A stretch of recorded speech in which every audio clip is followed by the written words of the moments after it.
कर्मावती नाम की 60-65 वर्ष की महिला सीर गोवर्धनपुर में रहती थी। उसका बालक रविदास की दादी लखपति के साथ बहुत प्रेम था। दादी लखपति प्रायः अपने प्रिय पौत्र को लेकर उससे मिलने जाया करती थी। कर्मावती स्वयं लखपति से मिलने के लिए नहीं आती थी, क्योंकि उसकी आंखों की रोशनी गए 30 वर्ष बीत चुके थे, परंतु फिर भी वह दिन भर चरखा चलाती थी। जब दादी लखपति कर्मावती के साथ बीते दिनों की बातें करती तो बालक रविदास उनके पास बैठकर सुनते रहते तथा कर्मावती के साथ हंसते खेलते। लखपति जब उससे अंधेपन में चरखा काटने का कारण पूछती तो कर्मावती रो पड़ती और अपनी निर्धनता का वृतांत व घरेलू अभाव के बारे में खुलकर बताती। बालक रविदास ये सब सुनते तो उनका कोमल हृदय पिघल जाता। एक दिन सुबह के समय कर्मावती चरखा काट रही थी। बालक रविदास अकेले ही उसके घर पहुंच गए। उन्होंने चुपचाप आकर उसकी धागे की टोकरी उठा ली और निकट ही खड़े हो गए।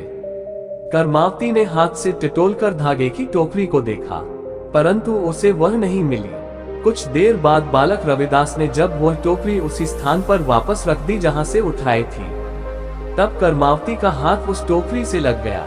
वह बहुत हैरान हुई, क्योंकि उसने पहले भी तो वहां हाथ लगाकर देखा था।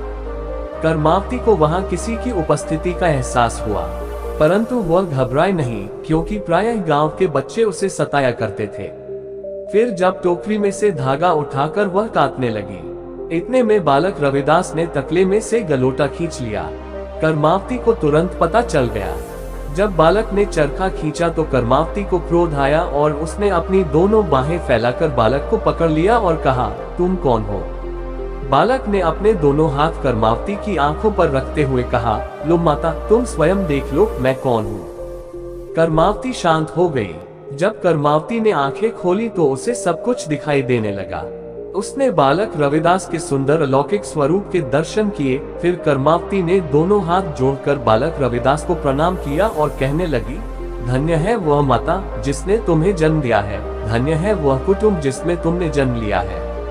इसके बाद कर्मावती ने घर की प्रत्येक वस्तु की ओर देखा और मन ही मन अत्यंत प्रसन्न हुई। इतने में बालक रविदास वहां से चले गए। कर्मावती बालक के पीछे पीछे उनके घर पहुंच गई। उसने सारे परिवार को पूरी कहानी सुनाई। इस चमत्कार के बारे में सुनकर परिजनों को बड़ा आश्चर्य हुआ।